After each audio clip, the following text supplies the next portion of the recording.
Hare Krishna devotees, welcome to our Bhagavad Gita series with Shloka a day.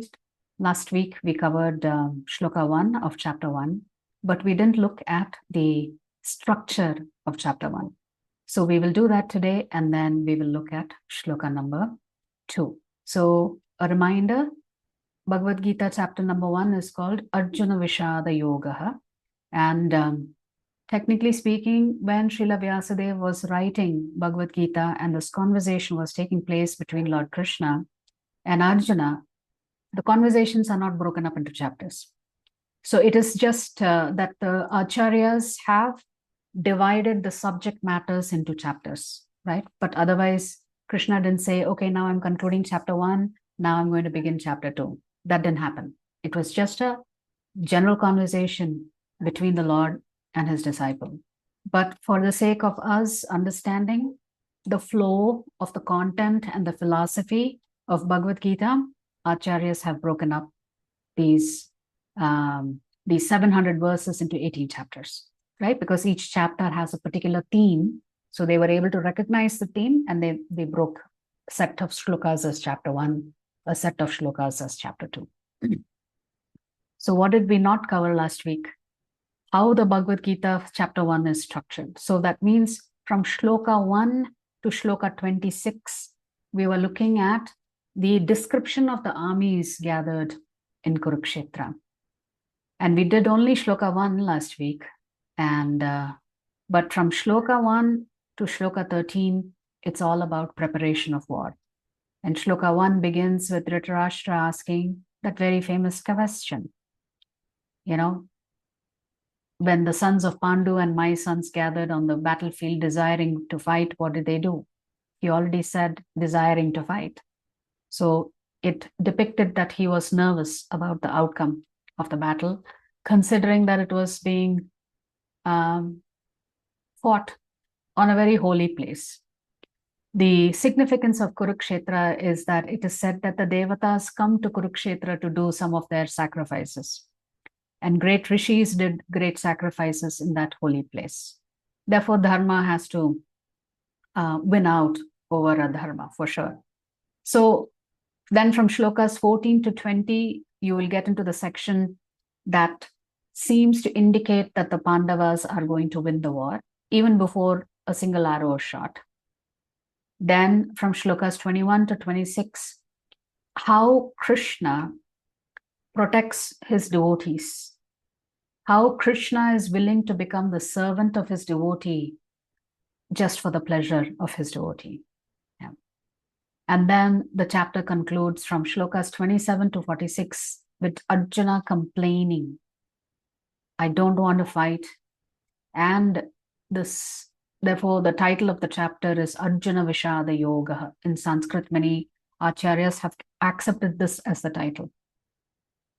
So Arjuna says, I should not fight, I must not fight. And he gives many, many reasons for that. Yeah. So there are a lot of content about chapter 1 and the history behind the various dynasties. We will not go into that today. We're going to go directly to shloka number 2 of chapter 1. Sanjaya uvacha. Sanjaya uvacha. Drishtva tu pandavanikam. Drishva tvam pandavanikam. Vyudham duryodhanastada. Virdham duryodhanastada. Acharyamupasangamya. Acharyam Raja vachanam abravit. Raja vachana bravit. Word for word meaning, translation and purport by His Divine Grace, Srila A.C. Bhaktivedanta Swami Prabhupada, Srila Prabhupada ki Jai. Sanjaya uvacha. Sanjaya uvacha. Sanjaya said. Sanjaya said. Drishtva. Drishva. After seeing.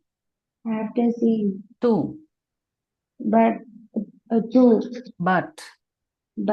Pandava anikam. Pandavanikam. The soldiers of the Pandavas. The soldier of Pandavas. Vyudham. Arranged in a military phalanx. Arranged in the military phalanx. Phalanx. Clarence. Duryodhanaha. Duryodhanaha. King Duryodhana. King Duryodhana. Tada. Tada. At that time. At that time. Acharyam. Acharyam. The teacher. The teacher. Upasangamya. Upasangamya. Approaching. Approaching. Raja. Raja. The king. The king. Vachanam. Vachanam. Words. Words. Abravit. Abravit. Spoke. Spoke. Translation. Sanjaya said, Translation. Sanjaya said, O king, O king, after looking over the army, after looking over the army, arranged in military formation arranged in military formation by the sons of Pandu, by the sons of Pandu, King Duryodhana King Duryodhana went to his teacher went to his teacher and spoke the following words. and spoke the following words. So Srila Prabhupada writes in the purport, Dhritarashtra was blind from birth. Unfortunately, he was also bereft of spiritual vision.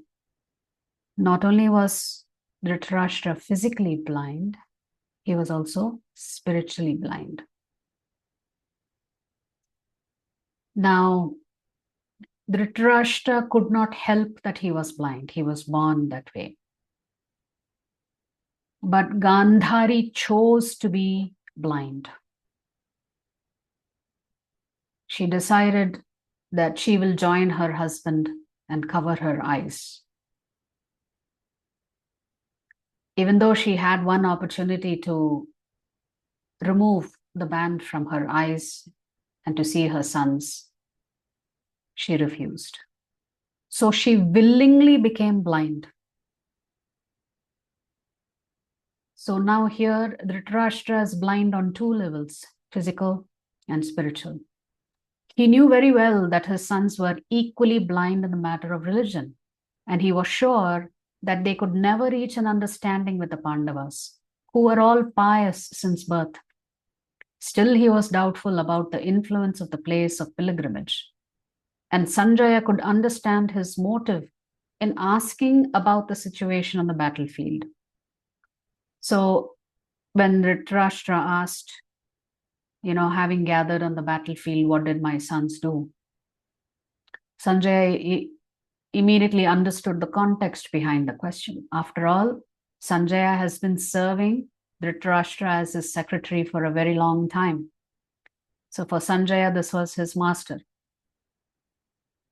Still, he was doubtful about the influence of the place of pilgrimage, and Sanjaya could understand his motive in asking about the situation on the battlefield. Sanjaya wanted, therefore, to encourage the despondent king and thus assured him that his sons were not going to make any sort of compromise under the influence of the holy place.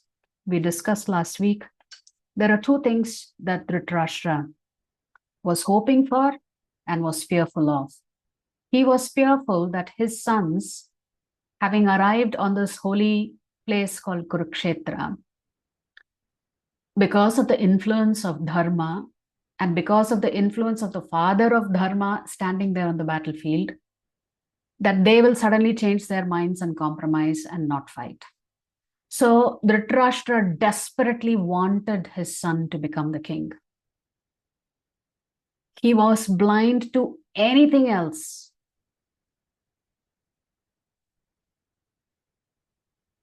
So that's how desperate he was. So he was hoping his sons would not compromise. But what was he hoping for? That the Pandavas would compromise, and then without a fight, his son could become the king. That was what he was hoping for. So Sanjaya is trying to reassure Dhritarashtra here, don't worry. Your sons are so irreligious, I don't think they will be compromising anytime soon, or never compromise. Sanjaya therefore informed the king that his son Duryodhana, after seeing the military force of the Pandavas, at once went to the commander-in-chief, Dronacharya, to inform him of the real position. Although Duryodhana is mentioned as the king, he still had to go to the commander on account of the seriousness of the situation. He was therefore quite fit to be a politician. But Duryodhana's diplomatic veneer means covering, could not disguise the fear he felt when he saw the military arrangement of the Pandavas. So Duryodhana also thought, what a huge army the Pandavas had. He never ever once thought that their formation that Drishtadyumna had taken care of would be so formidable. So he began to, doubts begin to creep into your mind when you see your opponent suddenly displaying so much strength that you did not anticipate. So therefore, Duryodhana decides to go to Dronacharya and not to Bhishma, because he was about to critique his teacher. Nevertheless, it could not hide his fear. And certainly Dronacharya would have picked up on his fear as well. So one nice commentary that His Grace Chaitanya Charan Prabhu has written on this particular shloka: amid problems, the ungodly forget God and seek solutions solely through their mundane skills, whereas the godly turn to God for guidance and then seek solutions by using their God-given gifts in a devotional mood. So it's a contrast between ungodly people like Duryodhana and Dhritarashtra. What do? Even though they know Krishna is the Supreme Lord, they went against him. They thought, no, I can get it done. I am in control. So they depend on their own strength to win over whatever it is, the kingdom, wealth, etc. Whereas if godly people have a challenge or come across problems in life, they know that all they need to do is to turn to the Lord for help and support. And they know that the Lord has given them whatever intelligence and capabilities to utilize to solve that particular situation.